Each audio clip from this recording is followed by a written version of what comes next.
একটু খেয়াল করে শুনেন। আসসালামু আলাইকুম। ওয়ালাইকুম আসসালাম। আপনি কি আমাদের সাথে মস্কারা করছেন নাকি? আরে আপনার বোনের কি পড়াই না আসছেন, সারা শরীর বুক দিয়ে ঢাকা, এই মুখটা পর্যন্ত একটু খোলা নাই, আর আমরা দেখবো কি করে? বাবাজি, আমরা তো এইরকম কোন জায়গায় দেখি নাই যে বিয়ের পাত্রী কোনোদিন বুরকা পরে আসে।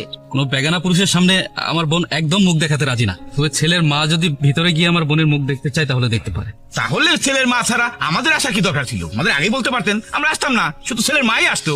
আন্টিকে নিয়ে ভিতরে গিয়ে তোমার চেহারা একটু দেখাও, যাও।